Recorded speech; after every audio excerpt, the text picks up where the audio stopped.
Est-ce que quand tu travailles le matin, tu penses à ta couleur de peau? Non. Oui, non. Oui et non, en fait. Les deux. Je travaille dans un café, ici, pas très loin. Donc, je trouve que ce qui fait que, d'office, t'as le contact avec, ici, surtout à Bruxelles, avec des Flamands francophones. Et c'est comme ils te voient, même s'ils sont flamands, ils vont te parler en français. Et ça te fait repenser à ta couleur de peau, en fait. Qu'ils l'ont juste fait parce que, voilà, ils te regardent et ils disent, ah, ça, elle, non, laisse tomber. Et ils parlent en français. Et c'est là où je les reprends en néerlandais. Tu vois, la discussion, elle est courte parce que on parle la même langue et je leur mets, d'accord, mais ouais, oui et non. Je sors le matin de chez moi et je pense pas à ça, mais je suis confrontée avec ça quand même assez souvent. Des fois, oui. Genre, quand je retourne voir mes amis de Moucron, parfois ils font des réflexions. Et je me dis, genre des réflexions par rapport à ma couleur de peau, je sais que c'est pas du tout méchant, qu'ils rigolent et tout, mais comme s'ils le faisaient remarquer, alors que quand je suis à Bruxelles avec d'autres amis, en fait, on me fait jamais remarquer que je suis noire. Genre, je vis ma vie. Et des fois, je suis là, ah oui, c'est vrai. Quand ils me parlent, je me dis, ah oui, c'est vrai. Genre, ça me rappelle. Mais je pense que c'est plus l'aspect petite ville que l'aspect blanc ou c'est juste parce que c'est une petite ville et du coup, quand il y a une différence, on la pointe plus facilement. Alors qu'à Bruxelles, il y en a tellement que ce serait bizarre de commencer à pointer tout le monde dans la rue. Enfin, ce serait plus compliqué.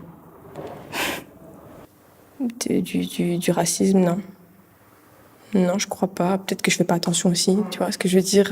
Peut-être que je m'en fous. Et voilà. Après, parfois, il y a des comportements bizarres, mais j'aime pas trop mettre d'étiquettes et dire directement, ouais, c'est parce que je suis de couleur ou quoi. Donc, je sais pas. Bah, souvent, on me fait remarquer que je suis très noire. Enfin, on me fait des blagues un peu, ouais, dans le noir, Véronique, on ne voit pas et tout. Enfin, au début, je le prenais mal, mais maintenant, ça va. J'ai relativisé. J'ai un peu relativisé et ça va, je supporte. Mais, enfin, quand tu vois un blanc à côté de toi et toi, t'es tout noir, il y a quand même une différence, quoi. Ça, tu dis, il est blanc, je suis noire, mais on est quand même des humains tous les deux, on vit ensemble dans le même pays, mais on est quand même différents, même si on n'est pas totalement différents. Avant, quand j'étais plus jeune, je pourrais pas, genre, aller à l'école avec mes cheveux crépus. J'aurais dit non, maman, fais-moi mes cheveux, etc. Ou défrise mes cheveux. Mais maintenant, genre, j'ai les cheveux crépus, je peux aller comme ça à l'école, ça me dérange pas du tout. T'as fait honte? Oui. C'est comme si, depuis que t'es petite, on t'apprend que, oui, les Noirs, ils sont un peu plus bas, quand même. C'est triste, mais c'est vraiment comme ça. C'est rare que, surtout chez les Africains, qu'on se tourne vers le côté artistique. Donc, étant africaine, je veux montrer que, oui, allez, on peut aussi être artistique, et surtout face à ma famille, parce que ils veulent sûrement que je travaille en tant que comptable, mais j'ai envie de leur montrer aussi que non, allez, je peux faire plus que ça. Même si ma couleur de peau est brune, je peux faire plus quand même.